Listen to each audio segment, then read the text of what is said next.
Hello दोस्तों, मैं शुभम झा। आज मैथमेटिक्स क्लास में आप लोग का हार्दिक अभिनंदन है। कैसे हैं आप लोग? आई होप आप लोग बहुत अच्छे होंगे। आज हम ट्वेल्थ के एक चैप्टर है जिसे हम कहते हैं प्रोबेबिलिटी, और यही प्रोबेबिलिटी की आज हम चर्चा करेंगे कि ये प्रोबेबिलिटी होती क्या है। तो हम लोग प्रोबेबिलिटी आज से नहीं, बचपन से ही पढ़ते आए हैं। मतलब नाइन्थ से ही हम लोग प्रोबेबिलिटी पढ़ते हैं और ये आगे सिलसिला बढ़ते रहता है। तो एक होता है सीरीज ट्वेल्थ, जहाँ तक सीरीज तक हम लोग पढ़ते हैं प्रोबेबिलिटी। उसके बाद आगे आप पे डिपेंड करता है कि आप कौन से मैथ को चूज़ कर रहे हैं, है ना। अगर आप जनरल कंपटीशन में जा रहे हैं तो आपको ये प्रोबेबिलिटी काम देगा, अन्यथा आगे काम नहीं ऐसे आता है। तो बात करते हैं हम कि ये प्रोबेबिलिटी ट्वेल्थ के प्रोबेबिलिटी और नाइन्थ से अप्रॉक्स नाइन्थ से हम लोग पढ़ते हैं प्रोबेबिलिटी। तो नाइन्थ के प्रोबेबिलिटी और ट्वेल्थ के प्रोबेबिलिटी में क्या अंतर है कि नहीं। बहुत बड़ी सवाल है ये कि नाइन्थ का जो प्रोबेबिलिटी है और ट्वेल्थ का जो प्रोबेबिलिटी है उसमें अंतर कुछ होना चाहिए। तो उसी अंतर की मैं आज चर्चा करता हूँ कि हम लोग नाइन्थ से प्रोबेबिलिटी पढ़ते हैं, यानी प्रायिकता हम लोग आज से नहीं बचपन से ही पढ़ते हैं। और बचपन का जो सिलसिला होता है वो नाइन्थ से ही स्टार्ट हो जाती है। तो नाइन्थ में जो हम लोग प्रोबेबिलिटी पढ़ते हैं उस प्रोबेबिलिटी को हम लोग कहते हैं एक्सपेरिमेंटल प्रोबेबिलिटी। कहने का मतलब है कि एक्सपेरिमेंट।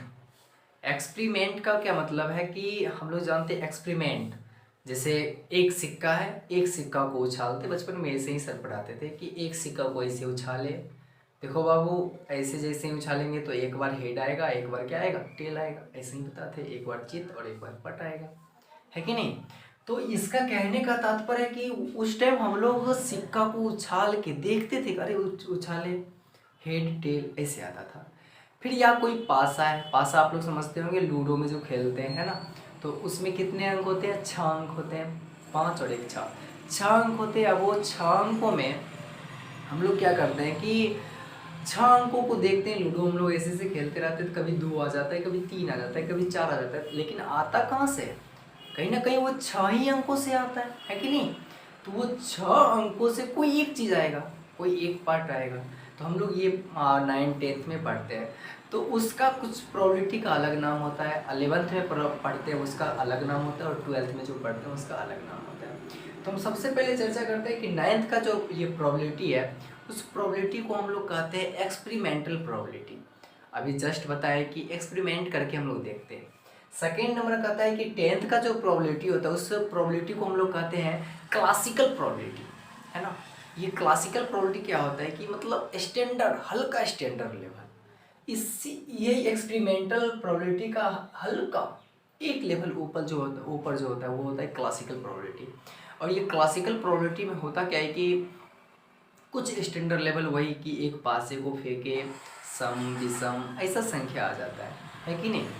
और उसके बाद जब हम आते हैं 11th में, तो 11th से जो प्रोबेबिलिटी हम लोग पढ़ते हैं उस प्रोबेबिलिटी को हम लोग कहते हैं कंडीशनल प्रोबेबिलिटी। ये कंडीशनल प्रोबेबिलिटी होता क्या है कि घटना वही रहेगा।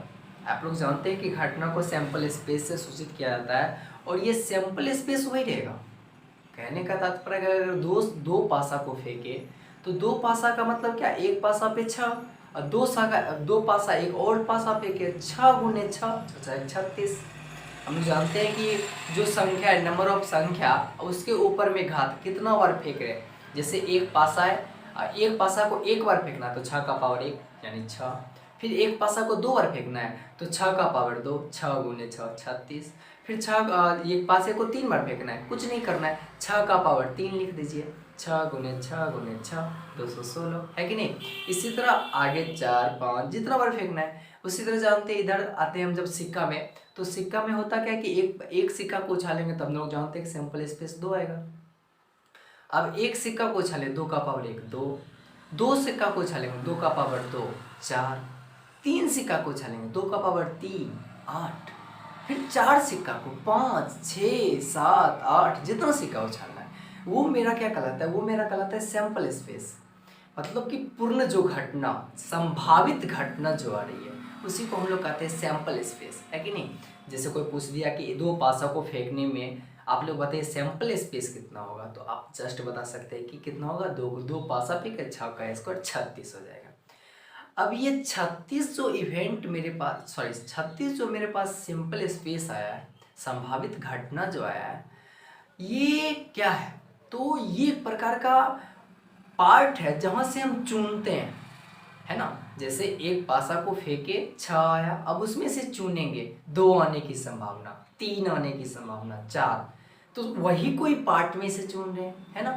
कह सकते हैं कि सब्जी मंडी से हम लोग भिंडी को चुन रहे हैं, तो मेरा सब्जी मंडी क्या कहलाएगा? सब्जी मंडी मेरा सैंपल स्पेस कहलाएगा। और उसमें से जो हम चुने, आलू को चुने, टमाटर चुने, खीरा चुने, ये सब जो चुनने की हम जो क्रिया कर रहे हैं वो मेरा घटना होगा। वो घटना कहाँ होगा? कहीं ना कहीं वो मंडी से ही उत्पन्न हुआ होगा, है कि नहीं। तो मंडी का ही एक पार्ट होता है आलू, भिंडी, बैगन, टमाटर, चटनी। चटनी तो नहीं सकते, चटनी तो बनाना पड़ता है, मतलब इतना जो पार्ट इधर आ रहा है वो मेरा कहाँ का पार्ट होगा? वो सैंपल स्पेस का। ठीक उसी तरह हम लोग प्रोबेबिलिटी को भी पढ़ेंगे, आराम से मस्त में पढ़ेंगे। एक बार आप लोग इसको नोट कर लीजिए कि 9th के प्रोबेबिलिटी को क्या कहते हैं, 10th के प्रोबेबिलिटी को क्या कहते हैं, 11th के प्रोबेबिलिटी को क्या कहते हैं और 12th के। तो कंडीशनल में बताते हैं कि इसमें 2 इवेंट्स होना नेसेसरी है। कंडीशनल इसमें था कि एक एक इवेंट होता था, इसमें है कि एक सैंपल स्पेस में 2 इवेंट जुड़ा हुआ है। मतलब अगर एक पासा को फेंके तो 2 इवेंट आपको दिया रहेगा। मतलब एक पासा को फेंके सम संख्या आने की प्रायिकता, विषम संख्या आने की प्रायिकता, फिर एक उसी से दोनों को कंबाइंड करके या एक का प्रभाव एक पे, ऐसा रहेगा। तो एक बार आप लोग, हम चाहते हैं कि एक बार आप लोग इसको नोट कर लीजिए, एक बार नोट कर लीजिए आप लोग इसको।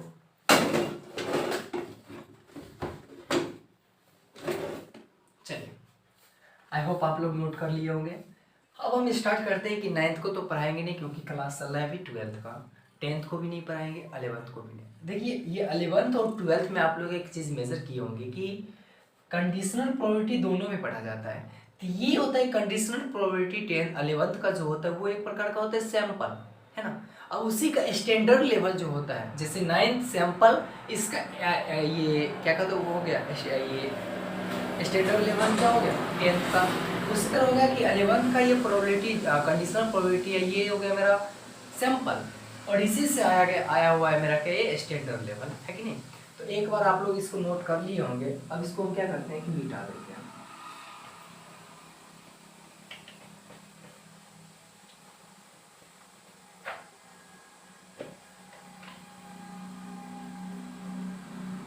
चलिए अब चर्चा करते हैं हम लोग कंडीशनल प्रोबेबिलिटी को, कि कंडीशनल प्रोबेबिलिटी होता क्या है।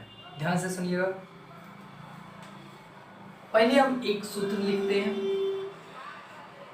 आप लोग शायद जानते भी होंगे, जो 11th में पढ़ चुके हैं। PE/F लिखा हुआ है, इसको लिखा जाता है PE∩F अपॉन PF, जहां PF 0 के बराबर नहीं होना चाहिए। ये मेरा एक प्रकार का होता है फार्मूला कंडीशनल प्रोबेबिलिटी का। तो इसी कंडीशनल, इस फार्मूला पे अभी तोड़ेंगे, इस पे विचार करेंगे कि ये क्या कहना चाह रहा है। लिखा हुआ है PE/F बराबर PE∩F अपॉन PF, जहाँ PF किसके बराबर नहीं होना चाहिए, 0 के। क्योंकि अगर PF 0 के बराबर हो जाए तो इंटरसेक्शन का कितना मान आ रहा है वो मुझे पता नहीं चलेगा। क्योंकि कोई भी संख्या के नीचे अगर बट्टा के नीचे 0 आ रहा है तो उस संख्या को बर्बाद कर देगा, इन्फिनाइट कर देगा। तो बात क्लियर नहीं हो पा रहा है, इसलिए PF को कितना माना जाता है, 0 नहीं माना जाता है। 0 से ज़्यादा बड़ा हो जाए, 0 से छोटा हो जाए चलता है, लेकिन हम लोग जानते हैं प्रोबेबिलिटी में जो भी प्रोबेबिलिटी आएगा वो 0 से लेकर और 1 के बीच में ही आएगा। 0 कब आएगा, जब प्रोबेबिलिटी हो ही ना। 1 कब आएगा, जब पूरे फिक्स है कि वही आएगा। कहने का सेंस है कि अगर 12th का सिर्फ बच्चा है, कोई एक कॉलेज में 12th का बच्चा है, कॉलेज 12 बच्चा बॉयज़ ले लेते हैं या गर्ल्स ले लेते हैं, कि 12th का एक कॉलेज है और उस कॉलेज में गर्ल्स कॉलेज है। गर्ल्स कॉलेज में कहेगा कि लड़कियों की संभावना ज्ञात करें, तो बाबू गर्ल्स कॉलेज में लड़की ही तो होगा, लड़का थोड़ी हो सकता है। तो वहाँ पे क्या हो जाएगा, प्रोबेबिलिटी 1 हो जाएगा। तो वही होता है कि मिनिमम प्रोबेबिलिटी 0 होता है और मैक्सिमम 1 होता है। 0 और 1 के बीच में ही आती है प्रोबेबिलिटी। तो ये सुनिए क्या कहता है कि सैंपल स्पेस कोई पार्ट ले लेते हैं, जैसे फॉर एग्जांपल कि एक सिक्का को उछाले। क्वेश्चन है कि एक सिक्का को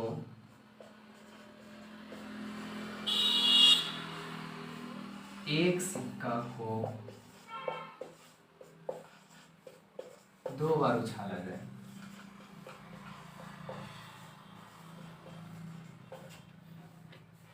कहता है कि एक सिक्का को दो बार उछालेंगे, तो हम जानते हैं कि एक सिक्का पे सैंपल स्पेस 2, और उसको दो बार उछालेंगे, 2 का पावर 2 4। तो सैंपल स्पेस को s से सूचित करते हैं, और s बराबर हम लोग लिख सकते हैं, जानते हैं कि दो सिक्का, एक हेड आएगा एक टेल आएगा, तो 4 कंडीशन कौन कौन हो सकता है, या तो दोनों पे हेड आएगा, या एक पे हेड दूसरा पे टेल आएगा, या पहला पे हेड दूसरा पे टेल, पहला पे टेल और दूसरा पे हेड आएगा, और फोर्थ कंडीशन है कि दोनों पे क्या आएगा, टेल आएगा, टेल वाला पार्ट आएगा। तो आपसे पूछेगा कि नंबर ऑफ एस बताइए कितना है, तो नंबर ऑफ एस कितना हो गया बाबू, तो 1 2 3 4, तो इसका सैंपल स्पेस हो गया 4।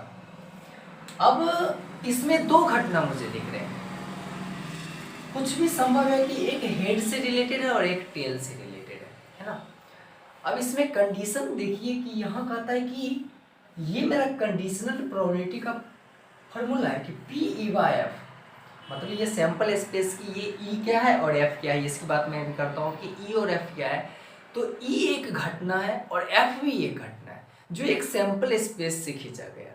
कहने का तात्पर्य है कि एक कोई सब्जी मंडी है और उस सब्जी मंडी से आलू भी ले रहे हैं और उस मंडी से हम भिंडी भी ले रहे हैं, ऐसी घटना है। तो एक सब्जी मंडी का ही पार्ट है, तो ये एक सैंपल स्पेस है और इसी का एक चुना गया पार्ट है E और F, है ना। अब ये E F का इंटरसेक्शन, ये इंटरसेक्शन का मतलब है कि दोनों पार्ट को जो हम चुने हैं, सब्जी मंडी से दो पदार्थ को, जो दो ऐसे पदार्थ को चुने हैं जिसमें से एक पार्ट, कम से कम एक पार्ट कॉमन आना चाहिए। कहने का सेंस है कि कोई एक 2 लड़के चले सब्जी मंडी, वहाँ पे गए, एक लड़का के पास 50 रुपया, एक लड़का के पास 30 रुपया था। वो लड़का जो जिसके पास 50 रुपया था वो आलू लिया, टमाटर लिया, बैगन लिया, धनिया लिया, आलू टमाटर बैगन धनिया। और एक दूसरा पार्ट था, वो धनिया नहीं लिया, टमाटर ने, आलू और बैगन लिया, है ना। आलू और बैगन लिया, और ये आलू बैगन टमाटर धनिया सब कुछ लिया। तो मतलब दोनों में अगर पूछा जाए कि कॉमन क्या है, कि दोनों लिया है, कॉमन मतलब क्या, ये भी लिया है और ये भी लिया है, ऐसा पार्ट बताना, ये भी और ये भी, बात समझ रहे, हम भी और तुम भी, है ना। अगर हम हैं और आप हैं और हम दोनों चले हैं सब्जी मंडी खरीदने के लिए, तो कोई आपसे अदर आदमी तीसरा पार्ट पूछेगा कि बताइए आप दोनों में से कौन ऐसा सब्जी है दोनों लिए, है ना। तो दोनों में कौन कौन आएगा, एक आलू आएगा, दूसरा टमाटर आएगा, क्या धनिया आएगा, नहीं आएगा, क्यों नहीं आएगा। बैगन आएगा, नहीं आएगा, क्यों नहीं आएगा, क्योंकि बैगन और धनिया हम नहीं ना लिए, आप लिए, हम तो नहीं लिए, तो उसमें सिर्फ और सिर्फ आपकी हक है, मेरी हक नहीं है। लेकिन आलू और टमाटर जो है उस दोनों के पार्ट में हम भी लिए और आप भी लिए, तो ये मेरा इंटरसेक्शन का पार्ट कहलाएगा। कोई दिक्कत, सॉरी हिल गया था, इसमें कोई दिक्कत, शायद दिक्कत नहीं हुआ होगा। आगे जब हम चर्चा करते हैं, नीचे भी लिखा हुआ PF मतलब नीचे। अब सुनिए क्या है, यही मेन कॉन्सेप्ट यहीं पे है कि कंडीशनल प्रोबेबिलिटी किसे कहा गया है। मेन कंसेप्ट यही कि सैंपल स्पेस का ये E और F घटना है। नीचे जो आपको F दिख रहा है, मतलब नीचे जो घटना है, 2 घटना है, निचला जो घटना है वो निचला घटना दिया गया रहता है, F दिया गया रहता है, और F का प्रभाव E पे देखना पड़ता है। दोनों घटनाएं, लेकिन किसके E बाय F का कहने का सेंस है कि F घटना दिया गया है और इस F का प्रभाव किस पे दिखना चाहिए, E पर दिखना चाहिए, उसका ये फॉर्मूला है। ठीक इसका ऑपोजिट भी हो सकता है कि PF बाई E का सेंस है कि PF intersection E upon PE होगा, क्योंकि नीचे में अब हम क्या किए, चेंज कर दिए। अब बताइए कौन किसके 0 के बराबर नहीं होगा, तो PE 0 के बराबर नहीं होना चाहिए। बात समझ गए। अब इससे हम करते हैं कि सैंपल स्पेस से E घटना खींचते हैं। जैसे E घटना कहता है कि कम से कम एक हेड आना चाहिए। दो सिक्का को उछाले, कम से कम एक हेड आना नेसेसरी। तो बताइए ई में क्या क्या हो जाएगा, ई में हो जाएगा हेड आना है, तो कम से कम कहता है अधिक से अधिक जितना आ जाए। एक आ जाएगा हेड टेल, एक आ जाएगा टेल हेड। बताइए टेल टेल आएगा, नहीं आएगा, क्योंकि वो इसमें एक भी नहीं है हेड। अब दूसरा जो एफ घटना कहता है, वो एफ घटना मेरा कह रहा है कि कम से कम जो है ना वो एक टेल आना चाहिए, कम से कम एक टेल। तो सबसे पहले हम अधिक की चर्चा करते हैं। अधिक में कहता है टेल टेल, टेल टेल ले लिए। उसके बाद कहता है कि टेल हेड, टेल हेड ले लिए।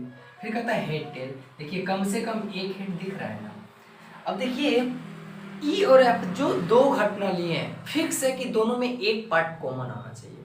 देखिए तो कॉमन कुछ जरूर आ रहा होगा, जैसे हेड टेल, यहाँ हेड टेल, टेल हेड और टेल हेड। मतलब ये जो ई और एफ है फिक्स है कि ये मेरा कंडीशनल प्रोबेबिलिटी को फॉलो कर रहा है। अगर ये दोनों एक दूसरे में कॉमन का पार्ट अगर नहीं आए तो वो कंडीशनल प्रोबेबिलिटी को फॉलो नहीं करेगा। क्यों नहीं करेगा? क्योंकि ये 0 कुछ भी रहेगा, उसका मान 0 हो रहा है, कुछ है ही नहीं, क्या प्रोबेबिलिटी होगा, है कि नहीं। जीरो कहने का सेंस है कि प्रोबेबिलिटी हो ही नहीं रहा, प्रभाव पड़ नहीं रहा है। कोई आपसे पूछ देगा कि पासा फेंके और 7 अंक आने की प्रायिकता बोली, पासा में 7 अंक होता है? नहीं होता है। जब नहीं होता उसे 0 बोला जाता है। बात समझ रहे होंगे। तो ई और एफ मुझे दिख रहा है कि नहीं। तो ये भी मेरा कहाँ से खींचा गया, ये 3 पार्ट सब्जी मंडी से खींचा गया। सब्जी मंडी में 4 पदार्थ थे और 4 में से 3 खींचा गया। नीचे भी 3 ही खींचा गया, ये भी 4 में से 3 खींचा गया। जनरली उतना आप लोग जानते होंगे कि अगर इसका पी की चर्चा करें तो पी बराबर जानते हैं number of E upon number of S. तो नंबर ऑफ ई कितना है, 1 2 3 है। नंबर ऑफ एस कितना है, तो 4, 3/4 सॉरी, ऐसे 4 लिख देते हैं, आपको लोग को नहीं लगता होगा। 3/4 किसका आ गया, पी ई का आ गया। इसी तरह हम चर्चा करते हैं पी एफ की। तो बताइए पी एफ क्या होगा, तो नंबर ऑफ एफ कितना है, 1 2 3 अपॉन नंबर ऑफ एस 3/4। दोनों की प्रोबेबिलिटी क्या है, सेम है। लेकिन यही कंडीशन में अगर आपको कोई एक, जैसे मान लिया जाए कि ई दिया गया है और तब पूछेगा कि पी एफ ज्ञात करें, तब आप ऐसे नहीं बनाइएगा।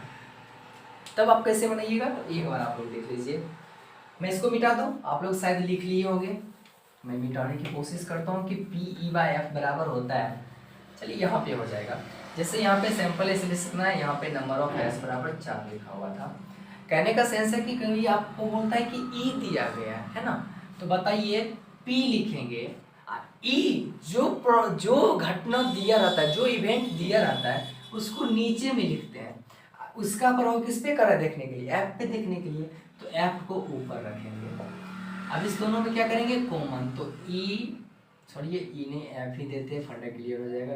ऐसे वो भी सही था, P F intersection E upon नीचे में जो नीचे है वही नीचे लिखेंगे पी ई, जो नीचे रहेगा उसी को यहाँ पे पी ई लिखेंगे। जैसे एफ रहता तो एफ लिखते हैं।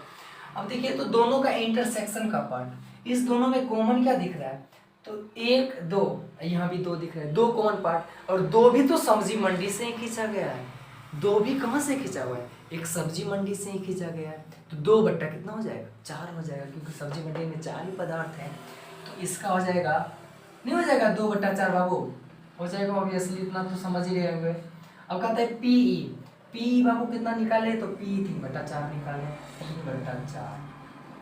देखिए 4 से 4 कैंसिल हो जाएगा, तो आया 2/3। देखिए प्रभाव पड़ा कि नहीं पड़ा। जनरली अगर हम पीएफ की चर्चा करें तो पीएफ आ रहा है 3/4, लेकिन अगर हमको कह रहा है कि ई दिया गया है और ई का प्रभाव एफ पे देखने के लिए, तो इसका प्रभाव जैसे ही हम एफ पे देखें तो प्रोबेबिलिटी का जो मान आ गया वो कितना आ गया, 2/3। ये कुछ और नहीं कहता, ये भी पी एफ का ही मान निकला है। कब निकला ये पी एफ का मान, जब ई मेरा दिया गया था, है कि नहीं। इसी कंडीशन में एक और चेंज हो सकता है क्वेश्चन, कहेगा कि पी, जब कहेगा कि एफ दिया गया हो तब कहेगा ई निकालने के लिए। तो बताइए जो दिया गया है उसको कहाँ, नीचे, ऊपर में ई रखेंगे, तो हो जाएगा P E intersection F upon P, नीचे में जो है उसको पी एफ। तो ई इंटरसेक्शन एफ, दोनों में कॉमन पार्ट कौन है, 2 है, तो 2/4, नीचे पी पी एफ कितना है 3/4, 3/4, 4 से 4 कट जाएगा तो आया 2/3। बताइए 2/3 और यहाँ पे आया है 3/4। क्या ये दोनों सेम है? नहीं, दोनों सेम कहाँ दिख रहे हैं मुझे? ये दोनों सेम नहीं है। देखिए आप खुद बताइए दोनों सेम है? नहीं है। फंडा क्लियर हो रहा होगा कि यहाँ पे दिख रहा है कि यहाँ ऐप का प्रभाव मुझे ई पे पड़ रहा है। कोई दिक्कत इसमें नहीं ना है। चलिए इस पे आधारित कुछ क्वेश्चन अगर आपको हम कराएंगे तो एकदम फंडा क्लियर हो जाएगा। लेकिन उससे पहले कुछ प्रॉपर्टी होती है कंडीशनल प्रोबेबिलिटी की, उसकी चर्चा करते हैं। तो शायद टाइम भी आउट हो गया, उसकी चर्चा हम कल करेंगे आगे की क्लास में। तब तक आप लोग कमेंट सेक्शन में एक बार आप लोग लिख दीजिएगा कि क्या आप लोग कंडीशनल प्रोबेबिलिटी को समझे, क्या आप लोग प्रोबेबिलिटी कुछ समझे जो 12th में हम लोग पढ़ना चाह रहे हैं। हम लोग बेसिक लेवल से स्टार्ट नहीं किए हैं, क्योंकि बेसिक से स्टार्ट क्यों करें हम, क्योंकि हम 11th में भी पढ़े हैं, 12th में भी पढ़ना चाहते हैं, 9th से क्यों हम स्टार्ट करें।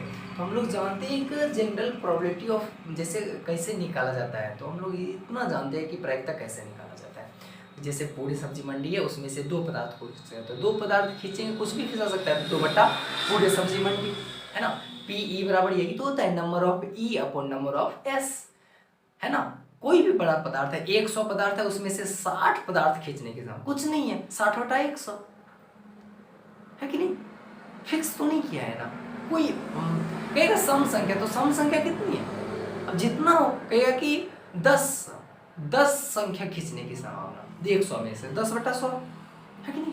कुछ भी हो सकता है, या ऐसे भी हो सकता है कि सभी का सभी पदार्थ खींचने की 100/100 1। जब 100 संख्या 100 में से 100 खींचेंगे, कुछ भी जाएगा संभावना हो जाएगा, तो 1 हो जाए। जो प्रोबेबिलिटी फिक्स होता है उसका प्रोबेबिलिटी 1 होता है। जो संभावना फिक्स होता है, जैसे कोई पूछेगा कि एक सिक्का को फेंके हैं, हेड और टेल आने की प्रायिकता दोनों, क्या हेड और टेल मतलब दोनों में से कौन आ जाए, फिक्स है, हो गया तो हो जाएगा 1। लेकिन कोई पूछ देगा कि एक सिक्का को फेंके हैं, अच्छा अंक आने की प्रायिकता होगा, नहीं होगा, 0। एक पासा को फेंकने के लिए, एक पासा को फेंकने पे 3 अंक, 4 अंक, 5 अंक, 6 अंक निकलेगा प्रोबेबिलिटी। लेकिन कोई आपसे ये पूछ दे कि एक पासा को फेंकने पर 6 से कम और 0 से बड़ा निकले, अरे 6 से कम 0 से बराबर कह रहा है, तो प्रोबेबिलिटी कितना होगा, 1 होगा, क्योंकि फिक्स है। लेकिन कोई आपसे पूछता है कि एक पासा को फेंकने पे 10 अंक आने की प्रायिकता, नहीं हो ही नहीं सकता, संभव ही नहीं, 11 नहीं संभव है कि नहीं। तो इतना आप लोग शायद आप लोग समझ गए होंगे कि संख्या कैसे हो रहा है, 10 संख्या को नंबर कितना नंबर का रहा है वो डिपेंड करता है कि नहीं। तो इसी को हम लोग कहते हैं कंडीशनल प्रोबेबिलिटी। अब इसकी कुछ प्रोबेबिलिटियाँ, ये प्रॉपर्टी होती है, जैसे P S upon F, P F upon F इसका मान 1 होता है, या पी एस अपॉन ई, पी ई अपॉन ई इसका मान 1 होता है। कैसे होता है, क्योंकि नीचे ई है, अब ऊपर का ऊपर एस है, एस इंटरसेक्शन ई, तो सब्जी मंडी से कुछ खींचे हैं, तो उसमें से ये इंटरसेक्शन का पार्ट क्या है, सब्जी मंडी, तो ऊपर में सब्जी मंडी, उसका पार्ट कितना हो जाएगा, तो उसका पार्ट हो जाएगा, दोनों के इंटरसेक्शन का पार्ट मतलब ई का पार्ट हो जाएगा।